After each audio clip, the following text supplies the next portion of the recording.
Dragon Ball Dragon Daihikyo was released in Japan in 1986 for Epic's Super Cassette Vision, and this was the very first Dragon Ball console game ever. There were some little LCD handheld Dragon Ball games that preceded this, but this is the first one I'd truly consider a video game, let alone a console game. The name roughly translates to the Dragon's Great Secret Region, which I have no idea what that's supposed to mean. Anyways, this is a very arcadey, on-rails shoot-em-up type experience where you, Goku, ride the flying Nimbus ever onward as enemies descend from the top of the screen. You can move up, down, left, and right, and you can attack ahead of you with a key blast or by swinging this floppy red pool noodle. Or the power pole, it's definitely one of those things. And let me just say right off the bat, whoa, nice graphics, I'd like to get my hands on that game. But honestly, this really doesn't look that bad for how old it is. It's simplistic, yeah, but it gets the point across in its own nice little 8-bit way, and everything's pretty clearly identifiable at a glance. But there's really not a whole lot to this game, to be perfectly frank. Like, the song you're hearing right now, that's a rendition of Mystical Adventure, the main theme of the original Dragon Ball anime. I don't know if there's any other songs in this game, but it's definitely the only one I heard the entire time I played. And obviously music isn't all there is to a game, and the gameplay isn't necessarily bad or anything. However, the overall gameplay loop is super simple, and it just sees you aiming to get as far as you can before you lose all your lives. Sometimes other stuff appears on the screen, like capsules and food that you can pick up, and characters who throw things at you to do,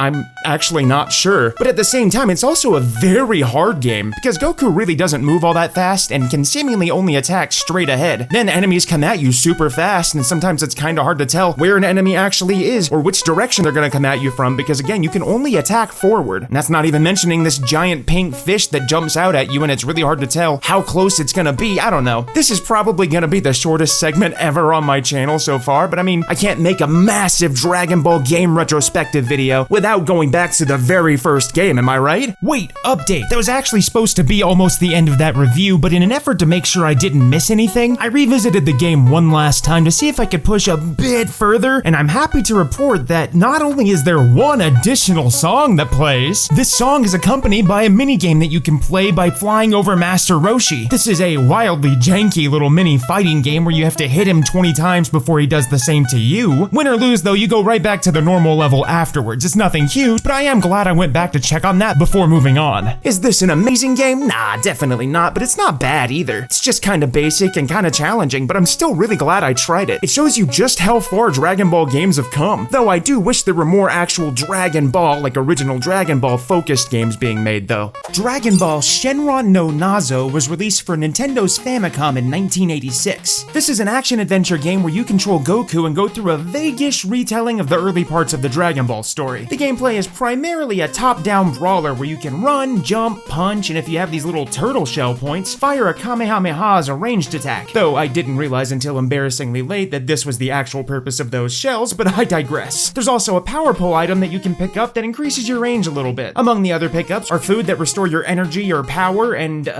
underwear. These increase your speed, which is actually weirdly more important than you'd think, since your life is also a timer? Yeah, it's constantly ticking down, and taking damage makes it tick down even faster, and if it hits 0, well, it's game over. It's actually kinda wildly frustrating to me, and honestly, I wonder if maybe I was just doing something wrong the whole time? Whatever it was, I'll admit I ended up having to cheat a little bit, because if I didn't, I wouldn't be able to show you much of anything beyond the very beginning of the game. The gameplay's broken up into these standard exploration adventure type segments along with the occasional boss fight, which puts Goku into a sort of side-scroller game map, but it maintains the same controls. These are also kinda tough, and I actually have no idea how you're supposed to handle them, to be perfectly honest with you. The gameplay loop is obviously gonna be pretty simple given how old this game is, but the environments are shockingly detailed and varied for an NES game, and I applaud how they managed to get the look of Dragon Ball across despite that platform. It also seems to stick to the story beats pretty well from what I could tell, though there's one caveat. So apparently later on in the game, there's additional story stuff that's different from the canon story, but I didn't get that far for a variety of reasons, including but not limited to the fact that I had to play this game multiple times. See, this game was brought to the US in 1988, but given that Dragon Ball was fairly unknown outside of Japan at this point, the developer decided to completely remove any references to Dragon Ball. The game is functionally identical in gameplay under the hood, but the designs of recognizable characters have been changed and some elements have been brought down in tone a bit, like the underwear changing to sandwiches. Yeah, surround yourself with those glorious sandwiches, Turtle Hermit. Actually, that's still technically accurate, I guess. Otherwise, this version version plays exactly the same and is still brutally hard. What's interesting is that the game was also released in France. There, it's still called Dragon Ball and the characters get their original designs back, but some things are still changed, you know, like the sandwiches. This isn't a game to write home about. It's not bad, absolutely not, and it's actually pretty solid for an NES game if you have your expectations in check. My only real gripe is that the difficulty's pretty high, and I feel like a standard HP bar would have been a better way to go, but also the game doesn't seem to be that long, so maybe this difficulty is to pad out playtime or something. Anyways, like the last game, this is definitely a novelty I'm glad I tried, but I likely won't be coming back to it anytime soon. Dragon Ball Z Gekito Tenkaichi Budokai was released for the Famicom, NES for those in the West, exclusively in Japan in 1992. This game used a special Famicom attachment system called Daitach, created by the game's developer Bandai. This attachment allowed you to scan barcodes on special cards that you could collect that were kind of like trading cards, but every card represented a character or an item, at least in this game. This means that in order to actually play this game, you have to scan your characters. If you don't have any cards to scan in, you simply cannot play the game. At the time, the system came with the cards, but it looks like you were able to find special promo cards in other Bandai releases too. Most characters seem to have multiple cards, and each one has different stats and skills. Some characters also have multiple versions of themselves, mainly for transformations like Super Saiyan. Every character card has 3 stats: HP, which is health, BP, which is an energy meter, and DP, which is a defense value that affects how much damage the character takes from attacks. There's also these item cards that can be used at various times, and these are usually just stat boosts that increase HP, BP, or DP. Visually, I mean, this looks like an old NES game, but they still did a pretty good job conveying the characters and locales of Dragon Ball Z here. You can clearly tell who is who, and if you're familiar with the series, you can clearly tell where the stages are set. All in all, for an NES game, this looks pretty good. The gameplay here is super simple. Once you select a mode, you scan in the card of the character that you want to play. Then another player scans in their character card, or in some modes, you can fight a CPU player whose character is randomly selected. In the actual fights, the B button punches, the A button kicks, and pressing both at the same time uses your character's special ability at the cost of some of their BP. You can jump at any time and use a certain button combination to initiate flight. The fighting isn't really intricate to any degree at all. In fact, it's so simple that I think just having the higher HP value will win you the fight most of the time. Before I get into the main game modes, there is a mode here that seems to be dedicated to just having Korin examine your cards. It looks like he gives some commentary on their strength too. The actual game modes in this game are all just various versus modes. One of them is a standard player versus player mode, one is a 4-player battle mode, and one is a tournament mode. The standard versus mode can only be played with human players, and there doesn't seem to be any way to bring in a CPU. You both scan a barcode and then you fight, that's it. The 4-player mode can be played with human players or CPUs. If you want to play it solo, you hit the B button when it prompts you for player 2. From there, it matches you up with another character while the other two have their own matchup. It's basically tournament style, but with only 2 rounds. Finally, there's the full tournament mode. This mode has a total of 8 characters duking it out in tournament matchups to determine one final winner, and that's pretty much it. That's the whole game. So I mean, there really isn't a whole lot to this game. My overall impression though is that it's a neat little fighting game, and outside of the card swiping, it's decently fun for what it is. That being said, the card system really just seems like a gimmick more than anything, and that's because, well,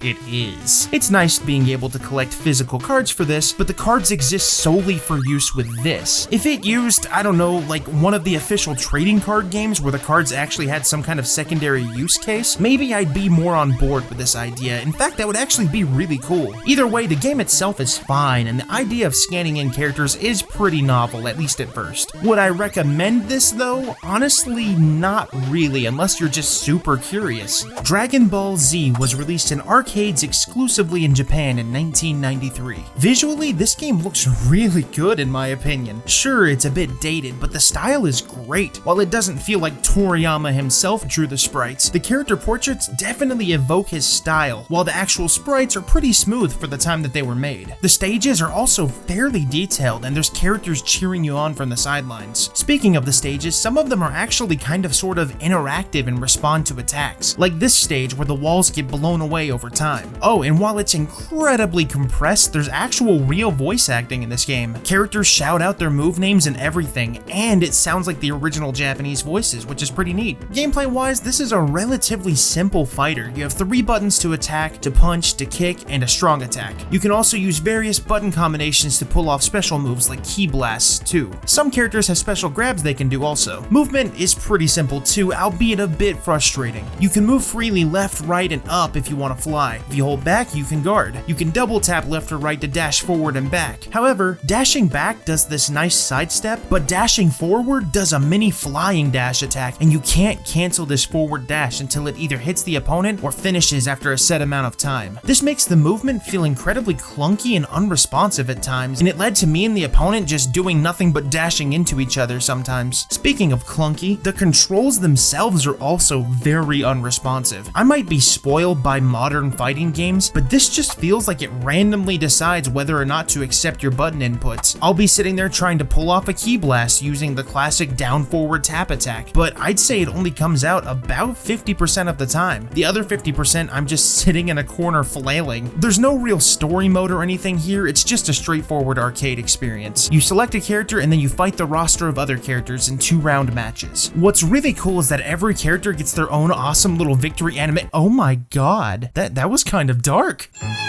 For the record, every character has a victory animation, but some have secondary victory animations when they win the whole round, like that Goku one where he murdered his son. Vegeta has a similar one too. And really, I don't know what else to say about this game. I mean, it's fine, I'm not the biggest fan of it, but that really just boils down to the controls. I think this one's another one that I'd really only suggest if you're really itching for a Dragon Ball fighting experience and none of the modern options are doing it for you. That being said, there's still some better options here, which we'll get into.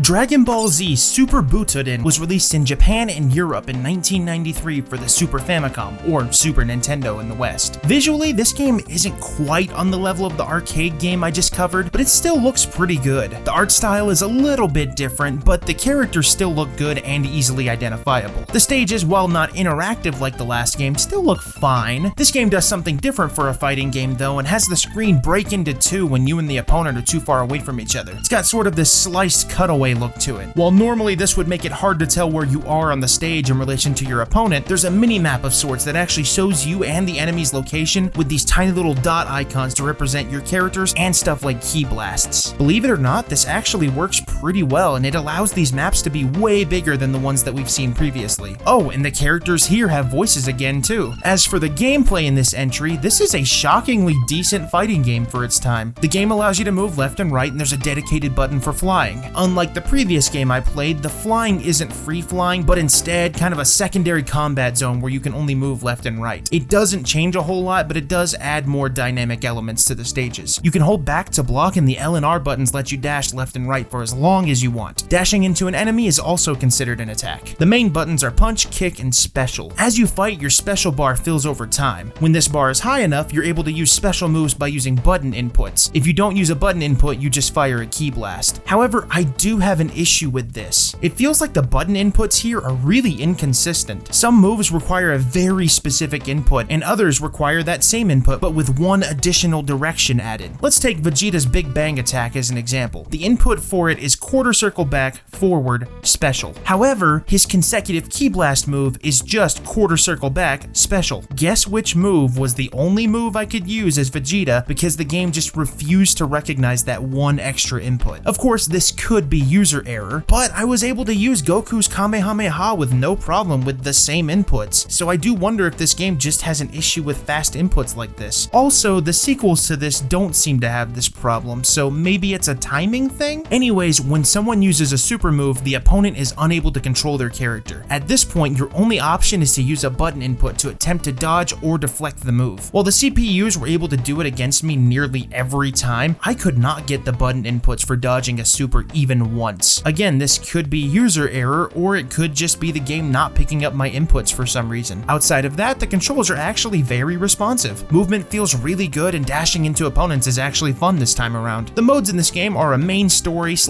arcade mode, a tournament mode, and a versus mode where you can have player versus player and player versus CPU matches. The story mode is super simple, and honestly, it's barely even a story mode in my opinion. It's got these short cutaways where the characters exchange words and then fight. That's about it. Outside of that, The versus mode is, well, a standard versus mode where you choose your character and either a second player chooses theirs or you choose a CPU opponent. Finally, the tournament mode is a mode where you select your character and any other player's characters or play against 7 other AI. Then you fight through tournament brackets to win. When 2 AI fight, you don't actually see the fight, and instead the screen just kind of shakes and it flashes to a simulation of the fight actually going on without showing it. Otherwise, this is a straightforward tournament mode. I think I had more fun with this one than I did with the arcade game because even though I feel like I'm worse at this one, it felt much more responsive, and I knew that the reason I was losing is probably because I was bad, not because it felt like I was trying to control my character with ridiculous input delay. Let's see what the sequel has to offer though. Dragon Ball Z Super Butoden 2 was released for the Super Famicom in Japan in 1993 and some European countries in 1994. Visually, this is actually a pretty substantial upgrade. The characters are even more detailed than they were before, especially in the faces and proportions. Also, I don't really know how to explain it, but the colors are a bit less harsh. It's almost like they were able to use more colors for shading this time for better effects. That, or it's just an overall better art direction, I'm not really sure. Look at Vegeta, for example. In the second game, his hair is way more detailed and the shading on his battle armor is a lot softer. It leads to an overall better looking version of the character in my opinion. The stages are also nicer and more detailed, with stuff like vegetation in the foreground and even an underwater section on one of the stages. The split screen effect returns from the previous game along with the little guide at the top. This time though, even the guide is more detailed, with the characters looking like little Atari caricatures. As for the gameplay, it's actually pretty much identical to the last game control-wise. However, it feels so much better to play. I could feel this immediately in trying to pull off button combinations for special moves. I could get them out almost every single time. They also added the ability to directly charge your energy by holding 2 buttons at once, which is an improvement from the last game where the charging system was kinda janky. Supposedly there was a way to charge ki using some weird workaround while you were flying, but this is a direct button to press to charge it. This leads to the battles having more action as you can fire off ki blasts way more often. And speaking of firing off ki blasts, this game added in beam struggles. If you and an opponent use a super move at the same time, it leads to a beam struggle. Unfortunately, I have absolutely no idea how the beam struggles actually work in practice though. Before I forget, there's one other mechanic tied to ki. Basically, if you use up all your ki and send out a special move, you're left completely open for a few seconds while your ki recovers to its baseline level. This means that there's kind of a risk reward to using specials. There are 3 main modes in this game: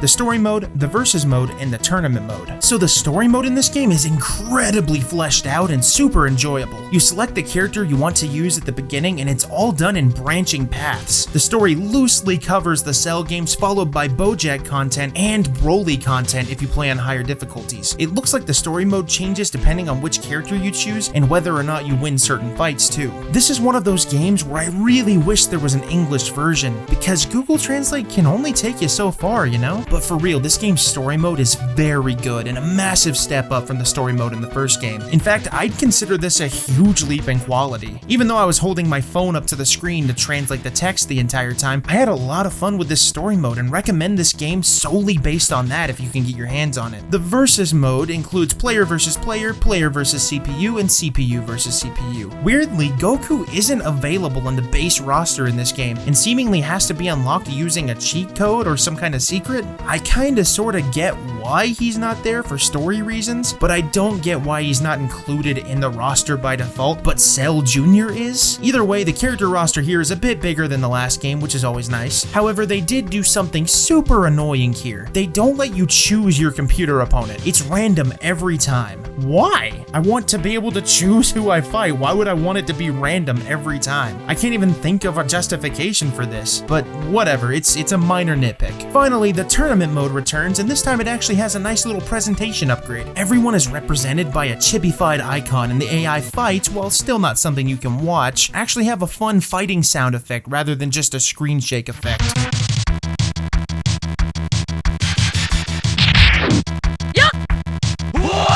Overall though, this game is a massive upgrade in my opinion to the previous game in pretty much every way, especially the moment-to-moment gameplay and the story. I can easily recommend this way more than any of the previous games any day of the week, hands down. Dragon Ball Z Buyu Retsuden was released for the Sega Mega Drive, or Sega Genesis for those in North America. I'll be referring to it as the Genesis just for clarity though. The game was originally released in Japan in 1994 but came out later in some European countries. So right off the bat, this game is definitely just Super Butoden with a different name. There's some minor differences, but this is clearly meant to emulate that style of gameplay. Visually, it looks alright, but I think it's a step down from Super Butoden 2. Of course, this is different hardware, so the visual style will likely differ a bit, but the actual gameplay sprites just aren't as good in my opinion. Something this game does better though is its story mode artwork, as there's actually fully illustrated artwork for a couple of the story mode segments. Unfortunately, the voice clips have been toned down significantly, and you don't really hear them that often. They're not super critical to the experience, but I've definitely gotten used to them playing the Super Butoden games, and I do miss hearing them all the time. Gameplay-wise, like I said, this plays really similarly to Super Butoden, but with a couple of control differences. Dashing is done using the D-pad, and there's no dedicated key blast button. The key charging is here though, and it uses a similar button combination. I don't know if I can convey this in just gameplay footage, but this feels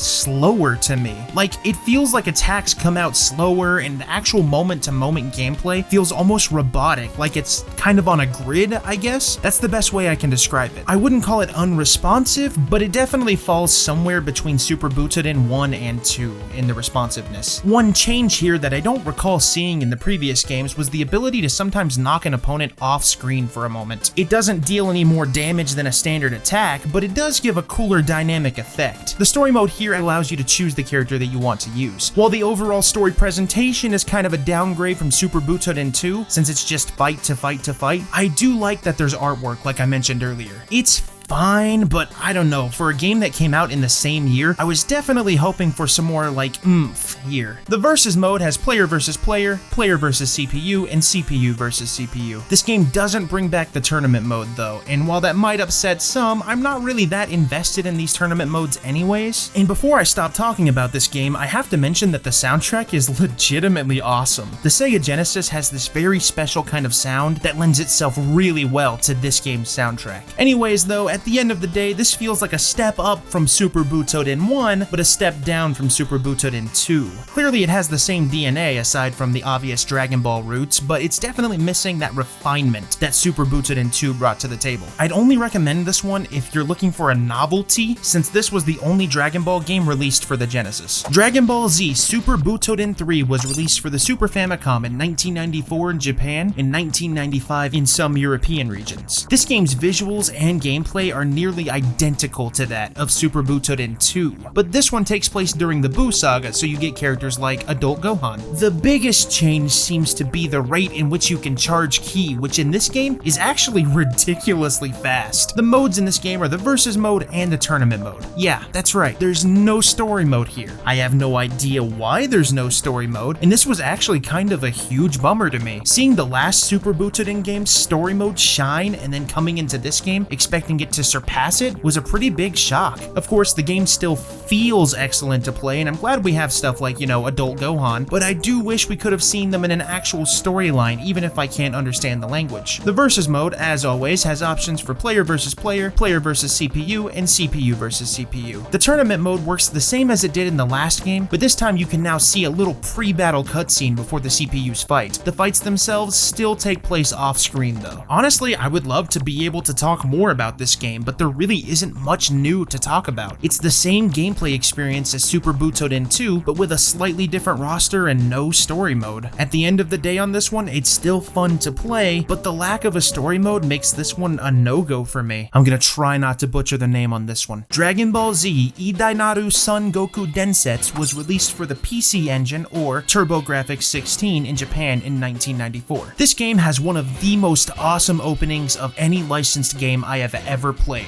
Not only does it have a fully animated and voiced custom sequence at first, it then transitions into the actual Dragon Ball Z opening in its entirety, including Chala Head Chala. I was actually floored when I started playing this, because I wasn't prepared at all for how cool this game's presentation would be. It takes full advantage of the PC Engine's ability to stream audio and video right away. Once you get through the initial intro and the title screen, there's yet another fully animated and voiced sequence. In fact, this entire game has full cutscenes for basically everything. The premise behind this game seems to be this. I assume before the Buu saga has begun, Gohan is telling Goten about their father's biggest encounters. You're able to select one of 6 major encounters, including Piccolo, Frieza, Vegeta, and even Mercenary Tao. Once you select the villain, you're then put into a bunch of cutscenes that give backstory to the character you're up against. Then, you play as Goku and battle these enemies. I believe you can also fight Cell, but I think you have to unlock him. In-game, this looks pretty good, about on par with the last couple of Super Butoden games in my opinion. Of course, there are those awesome fully rendered and voiced scenes, but I'm talking about specifically in battles. As for gameplay, well, I'm gonna be honest, this game's battle system is a bit confusing when you don't know Japanese. In fact, I'd even go as far as to say that it's a bit complicated even when you do figure out how it works. I'm gonna explain to the best of my ability how I think this battle system works, and I don't even think I fully understand it. Everything I say here will be to the best of my ability from what I could figure out from playing. The battles are broken into 2, or technically 3 phases. The third phase is basically just a dialogue phase that breaks up the fight sometimes. You basically get the genuine Dragon Ball anime experience though, because these dialogue cutscenes can take forever to get through. At least they're fully voiced though. The primary 2 phases are what I'll call the primary phase and the secondary phase. In the primary phase, you're on what looks like a normal 2D fighting game playing field. Pressing right on the D-pad makes you go toward the opponent, and pressing left makes you go away, no matter which direction you're facing. This means that even if you're on the right side, pressing left will still make you go backwards to the right. It's kind of confusing, but I kind of got used to it once I had to make a mental note of it every time. In fights, you have the option of doing basically one of 3 things: attacking, blocking, or charging ki. At the bottom of the screen, there's this little tug-of-war gauge where you can see who has an advantage. When you attack your opponent, you gain advantage, and vice versa. When pressing the up and down buttons, you can switch between modes, I guess is the best way to describe it. I have no idea if this is accurate, but it seems like they prioritize different things. One of them increases your ki charging rate at the cost of attacks, one increases attack power at the cost of everything else, and I assume one of them increases defense? Once the tug-of-war gauge fills up for either character, then you go into the second phase. If the opponent has an advantage, you're defending. If you have the advantage, you're attacking. Now this is where it gets a bit muddy. I initially thought that the defending side just had to allocate more ki than the opponent during this phase to fight them off, but that isn't exactly how it works. It looks like you have to be in a specific defending mode for that to work properly. According to the one guide I was able to find for this game online, that seems to be how it works. Anyways, when you're attacking, you can choose between a bunch of different options for the attack. Unfortunately, I have absolutely no idea what any of these options do. I just started fiddling with them and let the game play itself. Once the timer during the second phase runs out, the attack goes through its own little mini scene. Then, if an attack was successful, you or the opponent lose HP depending on who was being attacked. So this game, even when you kinda sorta figure out the battle system, is hard. The opponents attack relentlessly, meaning that even if you do have time to charge ki, you're probably going to have to suffer an attack anyways. And then there's the whole changing your mode thing. I think knowing Japanese is definitely a must if you want to get really good at this game, at least unless you want to sit down and memorize all of the game mode iconography. Anyways, I feel like it would be unfair for me to judge this game harshly, so I'll only comment on the things here that I know for sure. The presentation in this game, it's fantastic. The visuals, while dated by modern standards, are still really cool, and the soundtrack is killer too. It's all streamed audio. If you think you can get past the language barrier and figure out the somewhat convoluted battle system, definitely give it a shot. Dragon Ball Z 2 Super Battle was released for arcades in Japan in 1994, with a more wide release in the West in 1995. This game is the successor to the original Dragon Ball Z arcade game, and honestly, it feels a lot different. Visually, it's a pretty big upgrade. It evokes the kind of look you'd see from a pretty advanced Super Nintendo game in my opinion. The characters are detailed detailed and the stages have a lot going on in them too.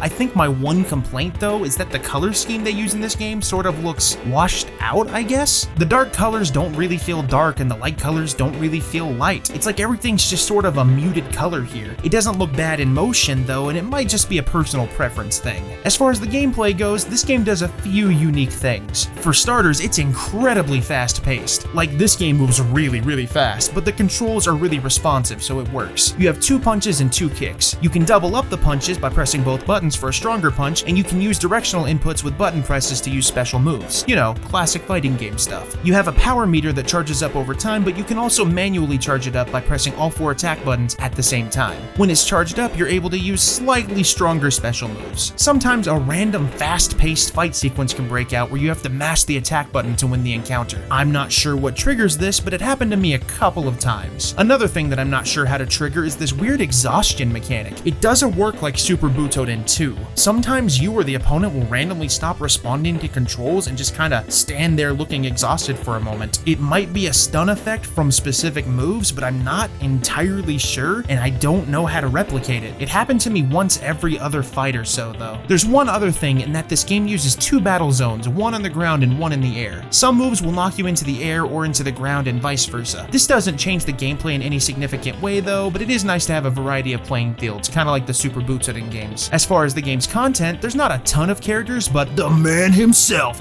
Hercule Mr. Satan, he's here and he's fully playable. Oh yeah. Outside of that, this is a standard arcade game. You can play through a series of fights, or you can play against a second player. I would normally complain that there's not a whole lot to this game, but I really can't. I'd probably gobble this up if I saw it in an arcade, and you're not really meant to sit through a bunch of long-form content in an arcade game like this anyway, so I can't really complain. The gameplay itself is actually a lot of fun, and the super high pace is a breath of fresh air, especially after some of the games I've already played in this video. Dragon Ball Z Ultimate Battle 22 was released for the PlayStation in 1995 in Japan, 1996 in Europe, and all the way in 2003 in America. Dragon Ball Z Ultimate Battle 22, the very first game that I played that proved that you shouldn't set your expectations too high because disappointment will follow suit. Developed by a company called Tosei, which if you're a Resident Evil fan like myself, you might actually know them for creating Peak in the form of Resident Evil Survivor. So already we're striking gold here before the game even starts. I am Vincent. It was all my fault! And this game is a 2D fighter in the same vein as Dragon Ball Z Super Butoden series that was released back on the Super Famicom. Now, I've never really played these games for myself, and thankfully this is new size video, so I don't need to research shit. To my knowledge, these games were pretty beloved, so I guess that's pretty cool. So let's figure out how they screwed it all up. But before we actually jump into the game, I just want to bring up something to everybody's attention that I found rather interesting.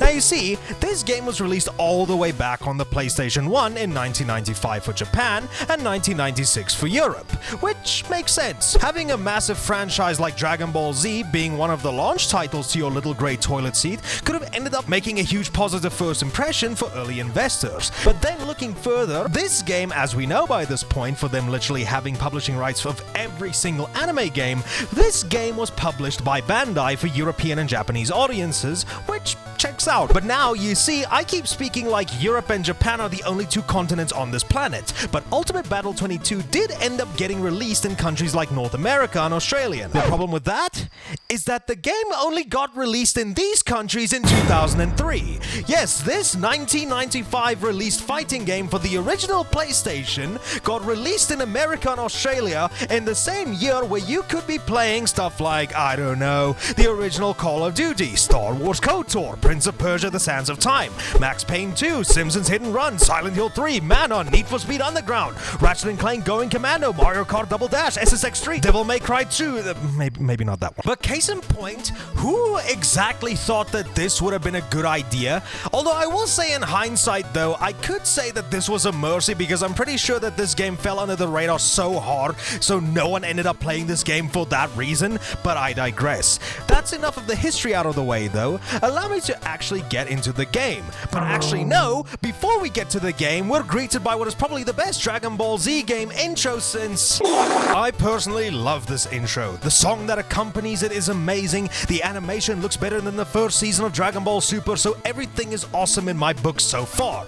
After getting to see the title card, we are then presented with a slew of options to pick from. And once you finally decide to select the only option that makes the most sense if you're a lonely YouTuber, you're then met with the game's character roster, which the amount of is already spoiled in the game's title, so don't go out of your way trying to count everybody in this jumbled mess of a high school graduation picture. And listen, I'm not entirely too sure what the hell happened when it came to the translation of this game, but I'm sure as hell sure some characters aren't supposed to be called the names they were given here.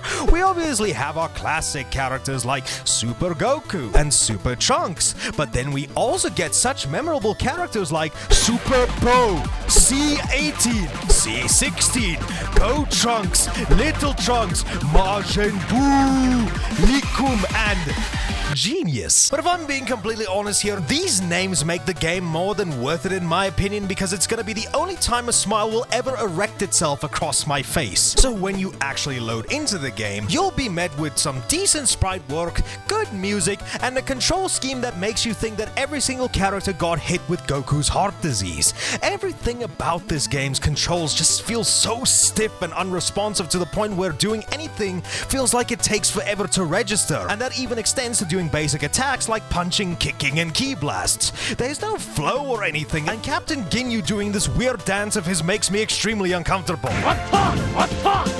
Any case, I get my ass kicked, and I think that was a mercy because I get to move on to the other game modes, and thankfully there's not too much to really talk about here. Championship mode is essentially like modern day tournament modes in any other fighting game, with the exception with this game being that you need to at least have more than one controller connected, or else all that you'll end up doing is busy beating on somebody that's too busy having war flashbacks mid-tournament. But what I will say though is the fact that you can have upwards to 8 players for this must have been pretty sweet back in the day, although I am wondering how many people checked out of that friendship the minute that they actually started playing. The next and final mode I was able to give a look at was the build-up mode, this essentially being an RPG mode for the game in a sense, where you get to build up a character of your choosing by making them go through a bunch of battles in order to get stronger. And because I love to stay lore accurate to Dragon Ball Z, in order to build up my Super Trunks to be the ultimate combatant in the universe, I decided to beat up a child. And then the only other mode that I was able to pick was the build-up battle, which sadly also ended up being a game mode where you needed 2 people to play.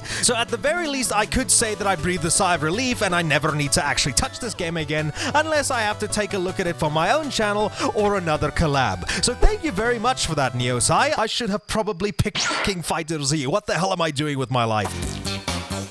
The biggest mistake this game makes though is that they chose to put this really decent 2D artwork against the most bland and boring 3D backgrounds possible. I know this is on the PlayStation and I know it doesn't have all the fancy rendering capabilities of modern machines, but really it just feels like all of the budget in this game was blown on the animation. These backgrounds just aren't great, even by PlayStation standards. The only one that makes sense to be kind of bland is the Cell Games Arena, but in my opinion that should be the outlier. Probably not the norm. I'm sure the PlayStation could handle better backgrounds, and honestly, they really should have just stuck with 2D backgrounds. I won't linger on that too long though, because we'll actually see an example of the backgrounds done properly very soon. The presentation itself is fine, and the actual animations, again, look pretty good, and there's a bunch of character voices during fights. Barring that though, it really is dragged down by these just not so great backgrounds. Speaking of not so great, let's talk about the gameplay. This game's entire playing field is 3D, but it's still a 2D fighter. That's not really an issue though. The issue is the insane cooldown time on every attack. While I understand that there needs to be recovery frames for attack animations, this game's recovery is so excessive it makes the fights feel incredibly slow. On top of that, you can charge up ki by holding down an attack button for a couple of seconds, which feels really unresponsive, especially when you're trying to avoid getting hit with opponents' ki blasts. And to elaborate on ki blasts, the ultimate moves like Kamehameha are aren't really translated well here. It and other special wave moves just look like slightly larger standard ki blasts, which is kind of a shame because the actual character animations, again, are pretty decent. Now let me tell you something that this game does right. While it does seem possible to unlock secret characters through the build-up mode, you can also use a cheat code to unlock 5 additional characters in this game. Not only does the title screen update to Ultimate Battle 27 to reflect the new number of playable characters, but you even get a cool intro sequence styled cinematic video showing off the unlockable characters. I wasn't expecting this at all, and it's really cool that they went out of their way to animate this. Another thing this game does right, well, kind of right, is its cut content. Yeah, if you only played the American release of this game, there's an entire piece of content that you never got to see. Before every fight, there was a voiced mini cutscene between both selected characters using completely unique artwork that you don't seem to see anywhere else. This is entirely missing in the American release for some reason. While I originally thought it might be because of the extended Japanese voice acting, I was later proven wrong because the tournament announcer's scenes in the championship mode where he announces the fights are still intact and it's all in Japanese. This also explains why the battles just kind of abruptly start without any kind of build-up in the American version. There's normally supposed to be something there. Wow, this game just was not fun at all for me. I actually feel a little bit vindicated because I decided to look up reviews right before writing this part of the script, and I found one of the most beautiful reviews right up at the top. The review says, "If you're unfamiliar with Dragon Ball Z, you're excused from reading this review and should just know to avoid Dragon Ball Z Ultimate Battle 22 at all costs."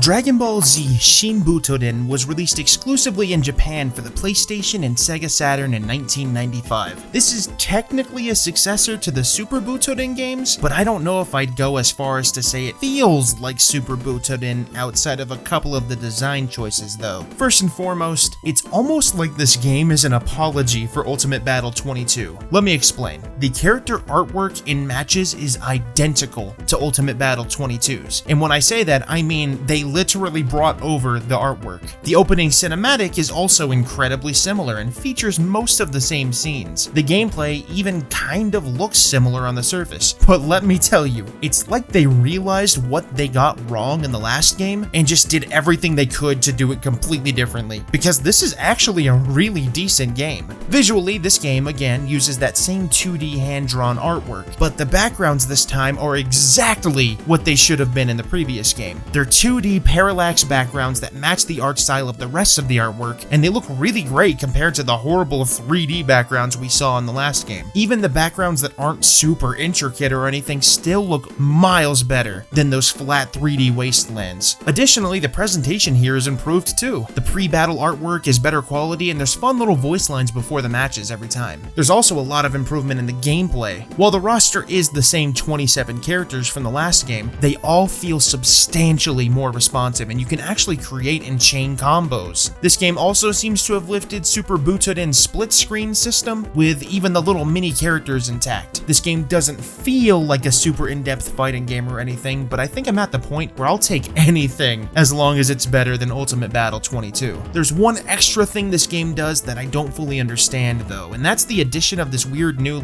perspective plane change mechanic. Sometimes in fights you'll see the perspective of the stage you're fighting on completely shift, and then you're on a slightly different version of the stage, I guess? I personally can't really see much of a difference though. Anyways, the modes in this game are Battle, Tenkaichi Budokai, and Mr. Satan's Tenkaichi Budokai. The modes in the battle menu are Individual Match, Free Battle, and Team Competition. Individual Match is just the 1 versus 1 mode where you fight a single battle. In this one, you have no control over the opponent character. In Free Battle, it's the same, but you can actually choose the opponent, and the battle parameters include extra stuff like stage and background music choices. Team Competition is just the tournament mode, and it works the same way as the ones we've seen before. In fact, in future games, I'm probably not going to focus too much on tournament modes unless they do something super new or unique, because I'm sure it's kind of boring just to see me describe the same thing over and over again. Tenkaichi Budokai mode is, well, honestly, I have no idea. I think it's a tournament mode. Unfortunately, I couldn't get past the character select because I think you need a second player, and I, as usual, didn't have anyone around at the time. Mr. Satan's Tenkaichi Budokai is a mode where you don't actually control any of the characters. Well, technically. Instead, you get this long, fully voiced cutscene where,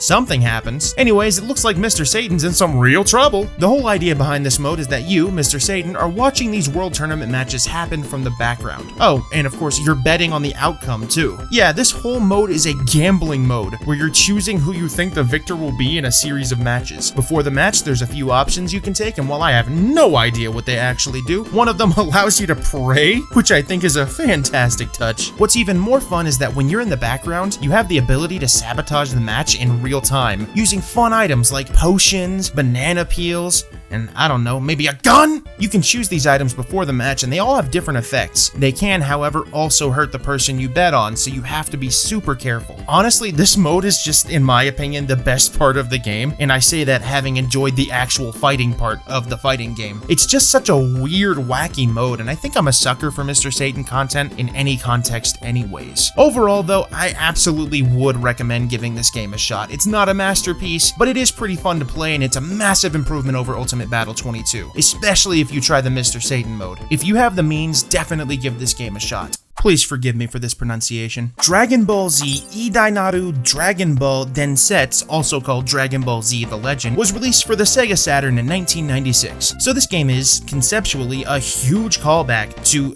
oh man, Idainaru Son Goku Densetsu. The core gameplay loop is fighting with this tug-of-war bar and trying to damage the opponent through short battle scenes. The main difference here though is that it's far more streamlined and there's now the capacity for up to 3 versus 3 matches. To quickly explain the gameplay to the best of my ability, you can use up to 3 characters in a team, and once you're in a battle, the controls are up to move toward an enemy, down to move away, and the face buttons to attack, shoot ki blast, charge ki, and guard. Every attack takes a little bit of ki along with using ki to charge at opponents faster. You can also use one of the shoulder buttons to switch characters on the fly. That's pretty much it. Visually though, this game is pretty exciting looking for a spectator. The sprite work is actually really good, and the fights take place on these bare 3D arenas with 2D backgrounds in the distance. While I did hate on Ultimate Battle 22 for its simplistic 3D backgrounds, this game gets more of a pass since there's a ton of different dynamic camera angles, and the whole thing is moving at a blistering speed in comparison. Seriously though, it seems like a lot is going on here, even when at the end of the day, I'm kind of just mashing buttons. However, the biggest gripe that I have with this game is that these fights will drag. They last so long. I don't know if it's me doing something wrong, or if it's just a very drawn out gameplay system. The battle system just kind of gets dull after a while, and I found myself zoning out while I was trying to get through the story mode. On the upside, the game looks a lot more fun to watch than it is to play. While I'd normally knock it for that, this is probably the most visually busy Dragon Ball game I've played so far. It really does look like a massive fight is going on, even though it really just boils down to mashing a single attack button faster. The modes in this game are Z Campaign and Versus Battle. Z Campaign is a linear story mode covering some of the bigger fights in the series, and Versus Battle is, well, a versus battle. So I'm gonna be honest here, I didn't get super far into the story mode, and that's because this game is just, well, it's kind of boring. At least for me. Some people might really like this simplistic kind of gameplay, but I didn't really feel any kind of engagement whatsoever in it. Sure, it looks flashy, but I could have probably just watched a movie while playing this and still reliably won the battles. Would I recommend this game? Maybe. If you're playing these games for the really flashy visuals and style over substance, absolutely. If you're a person who values engaging gameplay over the visual style, definitely skip over this one.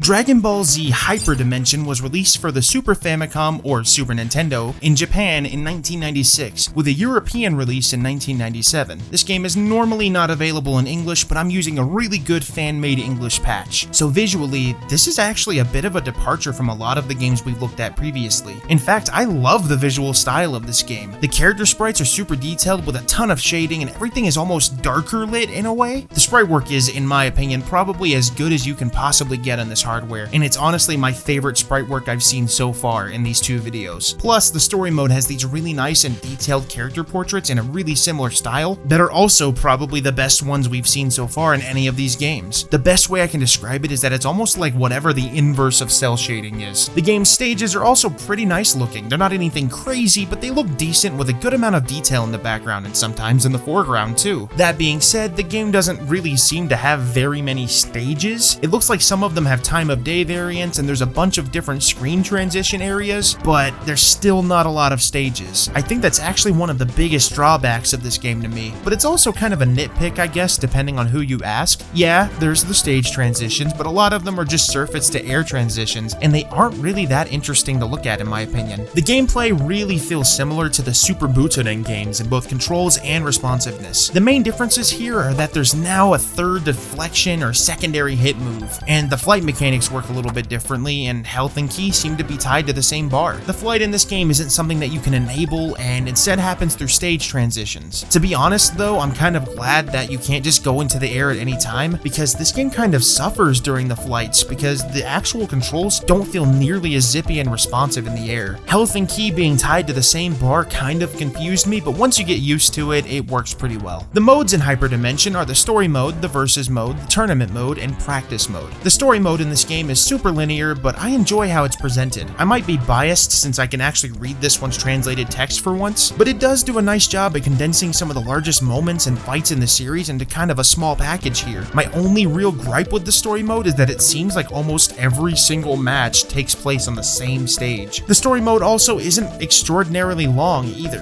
That's not really a bad thing since the game is fun enough, but it's still worth pointing out. At the end of the day, this game really does feel like the swan song of this era of Dragon Ball fighting games. Everything from here on out is on a new generation of systems, and the frequency of release of these games is actually a bit lower, believe it or not. It's not perfect, but I think they really tried their best to get a real banger out before they moved on from the Super Nintendo, and I would definitely recommend checking this game out if you haven't already.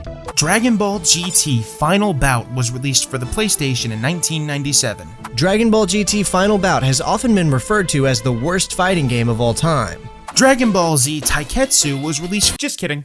Imagine though? This game was technically the first Dragon Ball game to be released in North America on a home console. I say technically because while North America did get a Dragon Ball game on the NES, it was a completely reskinned game called Dragon Power with all references to Dragon Ball completely removed. Visually, this game is fully 3D, both characters and backgrounds. The characters don't look super bad, though I do think the textures leave a bit to be desired. They're mostly just flat colors. The animations aren't too bad either, and the beams in this game actually look like beams. I'm not gonna say it looks good because there are some pretty good looking PlayStation 1 games, but I've also unfortunately seen much worse too, so I'm not gonna take too many points from this game. The gameplay here is, well, it's reminiscent of previous games. I'll start with that. You can punch, kick, fire ki blasts, initiate meteor combos, hold a button to dash and fly, charge your ki, and use multi-inputs to fire off special moves. When someone fires off a special move, the opponent has the tiniest little window to decide how they'll respond. They can do things like block or respond with their own move to create a beam struggle. The issue I have with this though is that when the opponent initiated a beam struggle, I had no idea how to counter that any of the times it happened. If there is a way, it's not very straightforward. Anyways, the big elephant in the room here is that these controls are incredibly unresponsive, which seems to be a running theme. And the worst part is that it's not even consistently unresponsive. When you do an input for a special move, it comes out the moment you hit the buttons. But if you want to use any standard moves or even movement, get ready for up to half a second of input delay every single time. It almost feels like it was intentionally designed this way, and it makes this game super frustrating to play. Because of this, I couldn't really ever get good at this game, and I tried really hard. Every time I got even a little bit into any of the modes, I would hit like a wall of difficulty and I would get frustrated and have to take a break. It just wasn't that fun thanks to that one little design decision, I guess. Also, I quickly want to talk about the voices in this game. The voices are they're interesting. You can't beat me. I can tell without fighting you.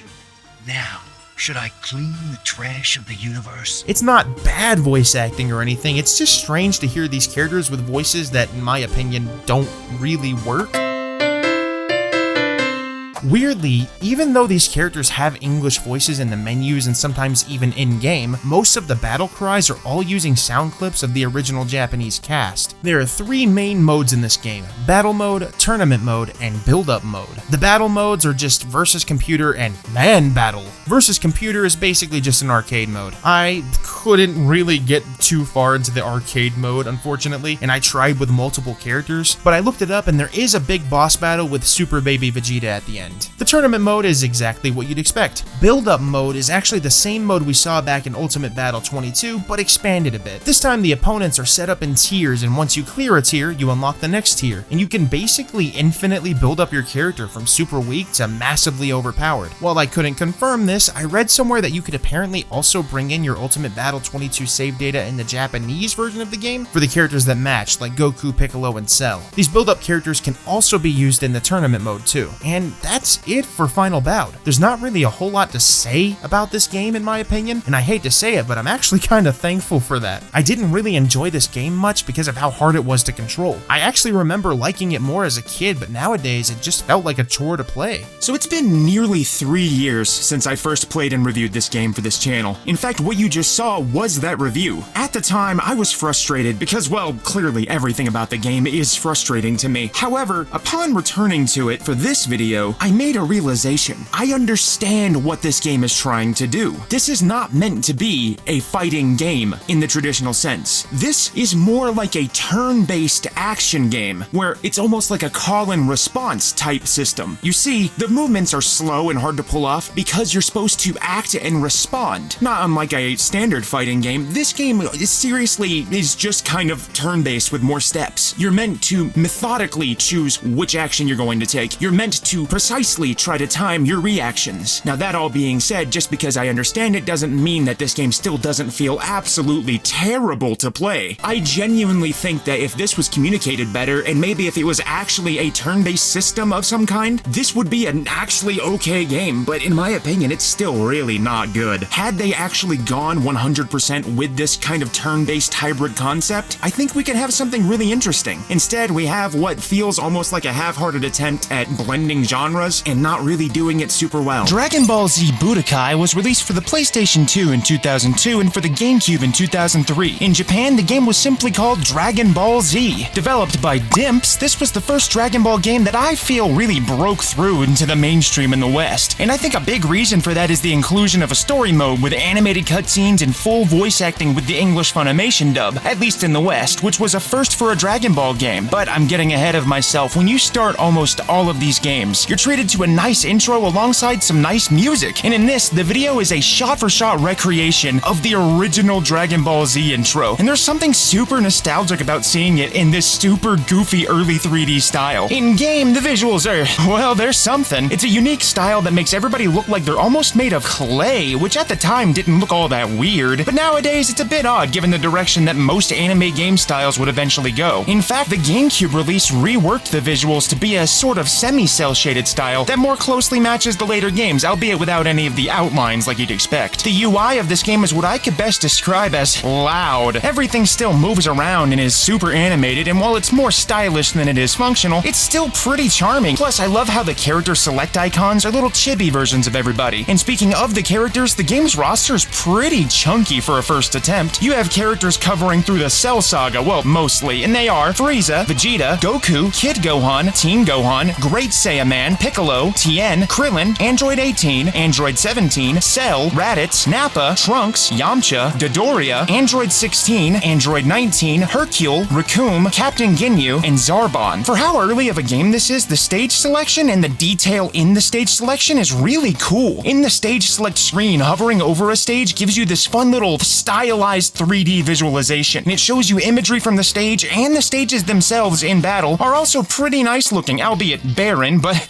that just means they're accurate to the source material. The gameplay looks and feels to an extent like a standard fighting game on the surface, but it sets itself apart from other fighters in a few ways, mainly through the skill capsules. Skill capsules are items that you can equip to every character that enable special moves, give stat boosts, or grant special contextual effects. Some capsules can only be equipped to certain characters, groups, or even and races too. I'll talk more about those in a little bit though. Inside of battles, you're on a large 3D stage, but the stages only go so far before you hit an invisible wall at the boundary. Some stages, with a powerful enough attack, let you knock an opponent through one of these invisible boundaries to send them flying to a totally new area of the stage, and it has a whole little mini scene with it to boot. For combat itself, there's your basic punches, kicks, charged heavy attacks, guards, and grabs that can break through those guards, and movement is done on a 2D plane, but with the option to sidestep in and out, technically making this a full 3D arena. Below your health bar in the HUD, you have a key gauge, and this charges through landing and taking hits or manually charging it by guarding and double tapping away from your opponent. Not the most intuitive control scheme, but it works well enough, especially when you build up some muscle memory over the years. Speaking of guarding, your guard can be broken if you take a sufficient number of hits, and when you're knocked down, you can quickly spring back up if you tap the guard button right when you land. You can fire a ki blast at the cost of some ki, and if you're on the receiving end of a ki blast, you can deflect it away or back at the opponent if you time the guard button right. Many characters have in-battle transformations, including Super Saiyans and Cell's different forms. Activating a transformation gives you a boost in power, but it drains your ki for the duration of the transformation. These transformations require a minimum amount of ki that becomes higher as the level of the transformation increases. If you activate one and your character has more than one transformation available, they'll use the highest form they can based on how much ki you have charged at that time. Also, if your transformation takes a minimum number of ki bars and you fall below that number, you stay in the transformation, but if you're knocked to the ground and you're below that number, your transformation automatically ends. And of course, there are energy and melee rush attacks that also use ki, and each character has access to different attacks that can only be activated through the use of special combos that can be found in their move list. This means that the only way to activate a Kamehameha, for example, is 4 punches followed by the ki button. Some of these attacks can be a bit tricky to pull off, but for the most part, the system works well enough and definitely will be tweaked over the course of the series. But hey, let's dig into the game. Alright, the modes here are the story, duel, world tournament, practice, edit skills, and Legend of Hercule. The story mode is, get this, the story. It covers the Saiyan, Namekian, and Android sagas, and it concludes with Cell's defeat. At the beginning of each distinct story section, you get this really neat anime-style narrated intro card, which I love. But there's one funny thing about it, and it's gotta be this ridiculously jarring moment that could not have been intentional.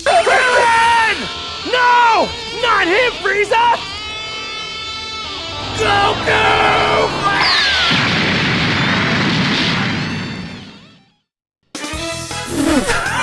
The legendary Super Saiyan. Wasn't that hype? I'm sorry, Krillin, we're way too early in this video to be roasting you. I really do love these cool episode-style narrator intros, though. In fact, the entire presentation of this mode is really full of neat little things like that. Like how getting a game over, for example, has this special little screen featuring the character that you lost with. The episodes themselves actually have really nice cutscenes that are fully voiced and animated, like I mentioned earlier, too. Though this impressiveness might be a little bit diminished if you're not a fan of this weird claymation-esque style. But still, despite the style, the characters are shockingly expressive with dynamic facial animations, and I think this expressiveness is actually lost a bit in the move to cell shading in future games. Know what goes hard? This cinematic character zoom before every story fight. The expressions even change contextually based on the events of the story too, and it really shows that they were prioritizing the presentation in these games this early on. Also, two little extra notable things. First, it's super weird hearing the voice delivery from all the way back in the early days of the Funimation dub. It's one of those things that would be kind of hard to convey in video, but it's definitely different when you're used to the newer dub, and you can tell that the voice actors at Funimation have really improved a ton over the years. Second, this game was clearly made during a time when it was totally cool to show the giant gaping hole in Raditz and Goku. Moving on, every saga has an additional what-if episode at the end, like the one where Vegeta becomes a Super Saiyan early and weirdly tries to recruit Yajirobe. My favorite, though, is this one where Cell absorbs Krillin and actually becomes weaker. I'm sorry, Krillin. Not only that, you then have to fight for your life with this Krillin nerf. They're really out here disrespecting Krillin in Dragon Ball games all the way back in 2002.